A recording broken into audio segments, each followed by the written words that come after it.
Hi there, this is Derek from Pacific Coast Auto here in Japan, and we're taking a look at an FD RX-7. This is the post-purchase inspection, walk around of the interior, exterior engine and all of that. This vehicle was bought from auction and is going to be sent to the USA. So this is a 1992 January, so one of the very first out of all of the FD RX-7s. In fact, this is number 1850th one that was made. I guess that's kind of early in the production range. Okay, so rotary engine acts just like a rotary engine. In fact, this one's in pretty good condition because it has a compression test done to it, and so the insides of the engine are happy.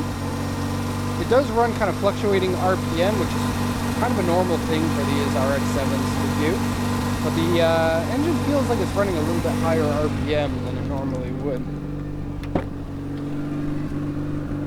See, we're at 1500 there. And so something with the warm engine idle possibly needs to be checked. Not too sure. Anyway, aftermarket air filters here, aftermarket intercooler here. We got a stock strut tower bar, no problems with rusties or anything. And then this vehicle has, according to the auction inspector, the left baffle here has marks from being dented. And I've looked over it, it doesn't look that bad to me. All panel gaps line up. Overall, the condition of this one, well, it needs some work. But the good thing about RX-7s is that no matter what the condition is, you still have a valuable car because people always want these FDs. In the States, they're a pretty rare car. Now I'm going to turn the engine off. It is warm right now, and so turning the engine off won't flood the engine. If you do have an RX-7, don't turn the engine off when it's cold. Just by design, they don't like that. Switch that off. Now normally we wouldn't switch the engine off at this point, but rotary engines are so noisy and I don't want to annoy anybody who's around me, anyone who lives in this neighborhood. Okay, so not much else to say about the engine there. They do have a printout of the compression check inside the car, and it's showing 8.7 across all three of your combustion chambers. All three sections of it, I guess. All three of your I don't even know what to call it. Because there are three numbers, but there are two rotors, and then you get basically one compression section per each. But since the rotor has three tips, so it tests the compression between all three, and I don't really know how they do that. I guess it's per tip would be the appropriate way to say that, but I'm not really sure because I've never done a compression test on a rotary before. But they're all showing between 8.5 and 8.7, which, considering what I know, would be generally good. I've seen some of them in the 7s that were still engines that ran fairly well, and so I suppose that's okay. So let's go over the auction inspection sheet. This is the information on the car given by auction. So it's a 1992, it's an Infini RX-7, that's just a sub-brand Mazda had here in Japan. 1300cc, kind of, rotary engines are more like a two-cycle, and so that's not really comparable to a piston engine. It's a Type R, is what they call this. It's an auction grade 3 and an interior C. And then it's auction grade 3 because of that damage on the left front baffle. Put your fingers across here, and you feel it's just a little bit off up here. Over here it's fine. I'd say probably about 1/3 of a millimeter. Well, maybe 1/2 millimeter or so at the edge there. So have a quick look. And it's hard to see any accident damage in a video, but I'll post this just in case. Okay. Oh, I'm sad. I'll show you that in just a second. 113, 446 kilometers, original 5-speed manual transmission. Here's the sales points from the seller, aftermarket intercooler, and it's about twice the size of the regular intercooler, but it's not a front mount, it still slots in the same location. Original wheels on this one, rear spoiler, and then, oh my gosh, okay, I can't read everything that it says here. It's like left side, something, crack, paint, wave, something. I most certainly didn't translate this one, and so refer to the translation if you're the owner of this. Otherwise, I'm sorry for the people who are watching this who can't actually read that. When it comes to buying the car, these get translated not by me unless I get help for something like that I can't read. This one here says compression on all the cylinders is around 8.7 and has various aftermarket parts, so see in person for details. It may have aftermarket turbos in it, but you can't see the turbos from the top on this car, so can't tell for certain. You'd have to take some of the plumbing off in order to see it. Driver's seat has cigarette burn and wear. Carpet and trim has parts missing. Left baffle is dented. Other side surface rust. And then winter tires on the car. Then looking at the body here is something you have to be very careful of. There's a lot of damage on this one. So paint peeling on the front bumper. You kind of already saw that. Paint peeling on the hood. All these squiggly lines represent the paint peeling. Got some corrosion up here on the front left fender. A series of dents here, scratches here, dents here, a larger dent over here, and big scratches here. They didn't mention on here, but the roof and the hood have a lot of scratches, but most of them are fairly shallow. Some of them are pretty deep. And so I'll just show you here. Not like you'll be able to see very well. On the hood, it's not that big of a deal because it's already peeling paint. You already have to repaint that. But on the roof here, and then it's hard to tell because some of these are just like substance on the roof that can be washed off. Some of them are scratches, like you can see these ones here. And then not mentioned was a paint peeling here, which is a stupid place for there to be paint peeling. Okay. And then we got some more dents and some scratches back here. Okay, so let's do a once around here of the car. Those are the stock wheels. I think they're a nice design, but a 16-inch wheel is kind of small. I think this car suits a 17, and I think an 18 is too big for it. Plus the wheels, they're kind of set in there a little bit more, and lots of suspension there at the back.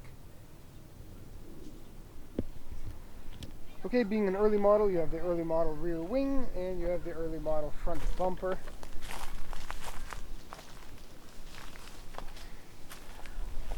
Here we go. Gorgeous looking car. I just love the way that these look. Excellent. And the way that they drive. They really are like nothing else. You know, a lot of people think Supra and GTR are the two Japanese 90s cars that take all the cake. This one kinda is better. I really like these. I like GTRs and I like Supras, but in terms of handling and driving pleasure, these RX-7s, there's really nothing like them. Although take the winter tires off because you're not going to get good grip with those.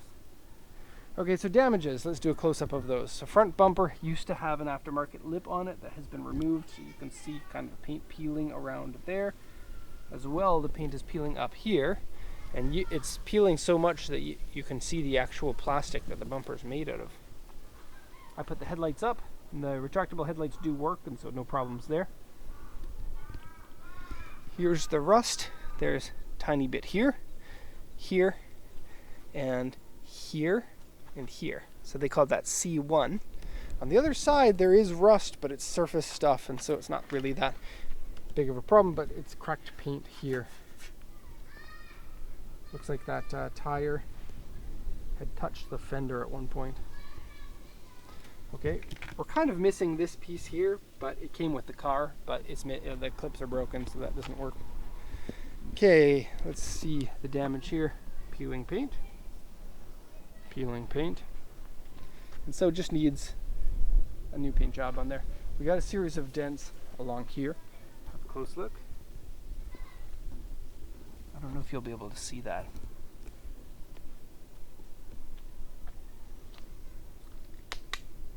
Okay, rusty wipers. Okay, going down the side, this door has been repainted. Some scratches up here. And I'm a little bit surprised by how many scratches are on this car. It kind of looks like a car that somebody had used as a race car and put it in their garage, and then it was just like 8 years or so where nobody really touched the car. Except for like kids putting their school bags on the car or something like that.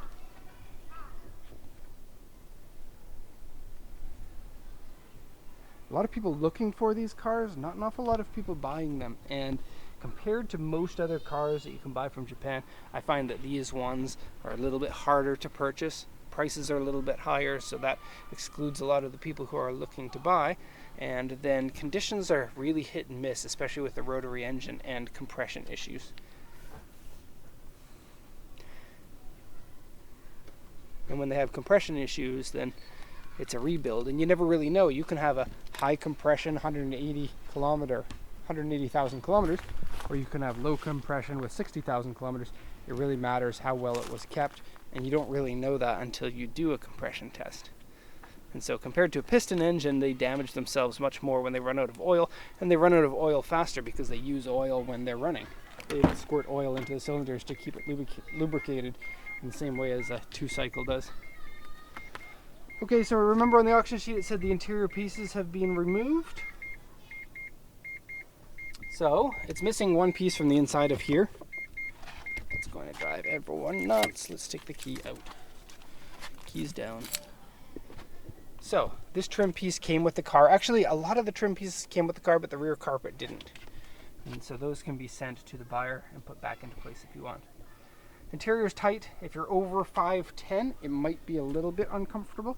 If you're over 6'2", it might be a little bit undrivable. But depends on how you fit into tight cars, because some people are, like for me, I have really long legs for a 5'10" person, abnormally long. And so that makes it more difficult for me to fit into cars than a comparable 5'10" person. Okay, aftermarket gauge pod here with no gauge in it. Tachometer right in the center, nice chrome circled gauges. Screw holes in the dashboard here. Really should have been mentioned by the auction inspector. Which auction did we buy this one from? Okay, some wear on the shift knob. Have a look. Focus, please. Maybe not. Okay. Some wear on here. Missing the ashtray, missing the cigarette lighter. But it has been smoked in because we got cigarette ash, or cigarette burns here. 2 of them small on the driver's seat.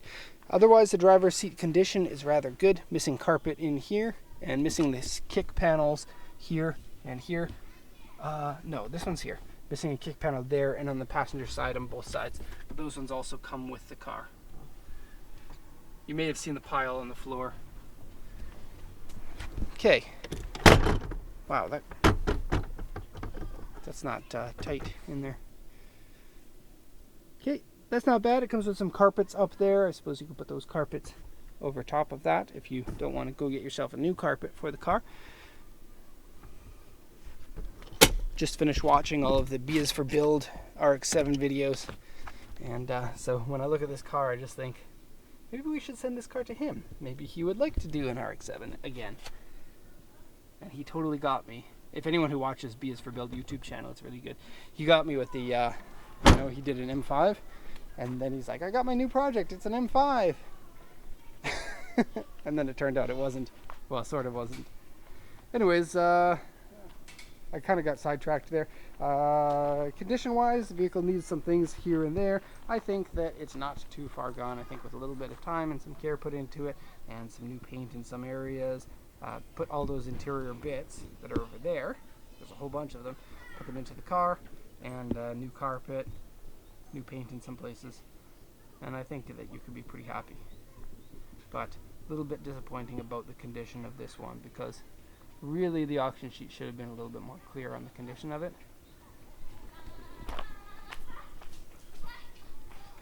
And it is a USS auction. Oh, that's a little bit weird. But it is a grade 3 as well, so yeah, grade 3 is the lowest of all the grades at the auction except for the scrap grades, which there are 2. So, I guess if it is the lowest grade, then you can't be too upset at missing the notes, but at the same time, yeah. At any rate, that's the video here. If you have any questions, please let me know. Otherwise, thank you for watching and have a nice day.